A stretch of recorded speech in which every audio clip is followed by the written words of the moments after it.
देखिए, कथा को शांति पूर्वक सुने और ये कथा आपको सुख देने वाली है, दुखों का निवारण करेगी, शांति देगी मन में और हृदय में दुखों का नष्ट होना ये कथा करेगी। हमारा विश्वास कीजिए कि ये कथा आप आजमाइश करके देखें, दुखों का निवारण भी करेगी।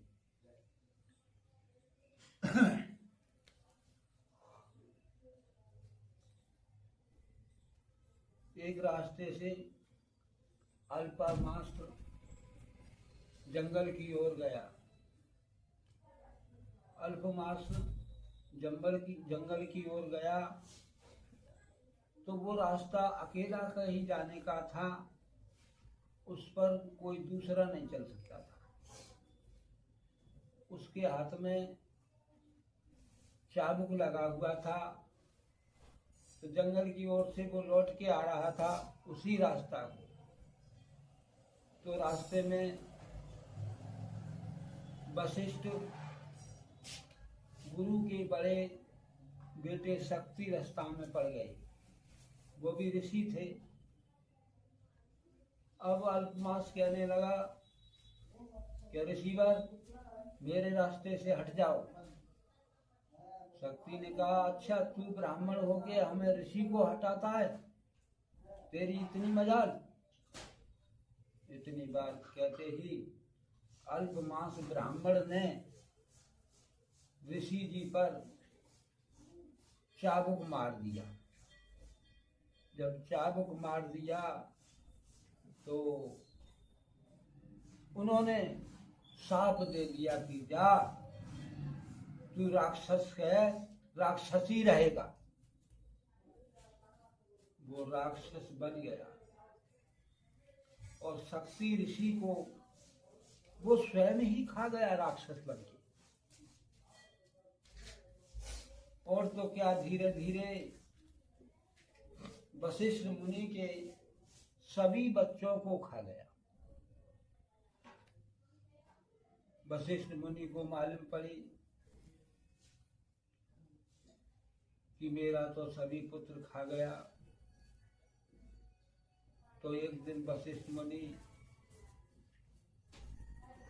अपने जा रहे थे, जाते जाते उन्होंने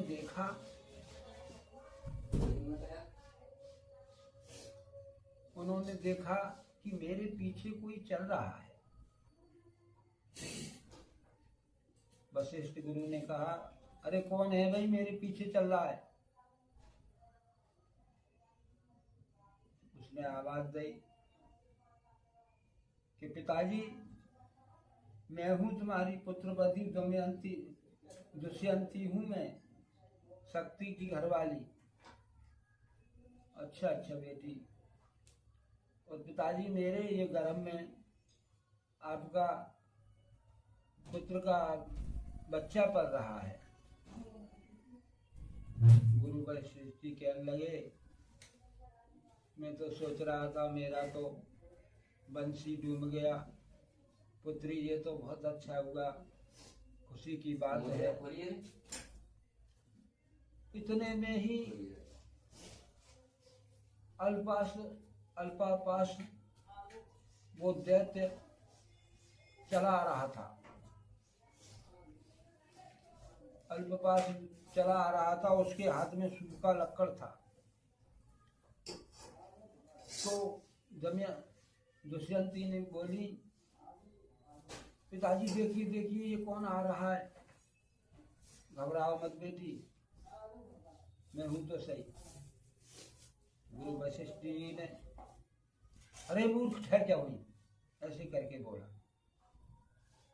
जब जैसे ही ठहरा, गुरु वशिष्ठ जी ने आचमन किया और जल को मार करके वो स्वयं अपने रूप में आ गया, राक्षस रूप खत्म हो गया। उसने कहा, प्रभु आपने मेरा राक्षस रूप खत्म कर दिया, मैं सही हो गया हूँ। गुरु वशिष्ठ जी कहने लगे, जाओ बेटा, अपना राज्य का भागीदार बनो, अपना राज्य पर बैठो। ठीक है गुरु। अब इतने में ही दुष्यंती के एक पुत्र पैदा हुआ जो शक्ति का बेटा था। शक्ति ऋषि को तो अल्पमापास ने खा लिया था। तो वो एक दिन कहने लगा, अपने दादाजी को पापा पापा करके बोला वशिष्ठ मुनि को। उसकी माँ निकल आई दशयंती।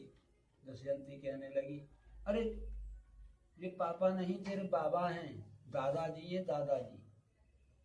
तो उसने तो कि माँ मेरे पापा कहाँ गए? कि बेटा तेरे पापा अल्पपास राक्षस ने उन्हें खा लिया। अरे तो माँ मैं उसे नहीं छोड़ूंगा जिसने मेरे पापा को मारा है, और मैं उसे चैन से नहीं बैठने दूंगा। तो गुरु वशिष्ठ जी कहने लगे, बेटा जो हुआ सो हुआ, ऐसे भूल जाओ। देखिए अपने मन में क्रोध शांत कीजिए, क्रोध शांत कीजिए। और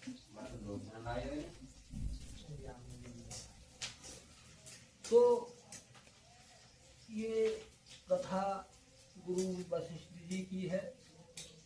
देखिए मन में यदि अहंकार है तो भक्ति पूर्ण नहीं होगी।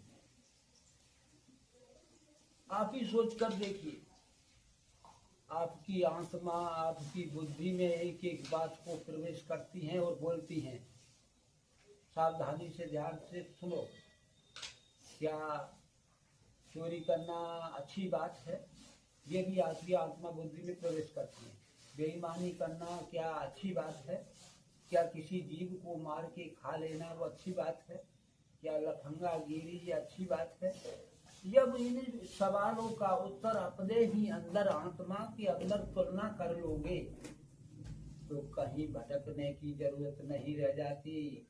परमात्मा हर जगह है, हर आत्मा में है, हर जीव जंतु में है, और वो आपको आंख फाड़ फाड़ के देख रहे हैं लेकिन बोल नहीं। आप जब कर्म करने को स्वतंत्र हैं, दुष्कर्मों को करने को स्वतंत्र हैं, भोगने कौन आएगा? आपका किया हुआ कर्म आपको स्वयं भोगने का। बेटा करेगा तो बेटा भोगेगा, बाप करेगा बाप भोगेगा। देखिए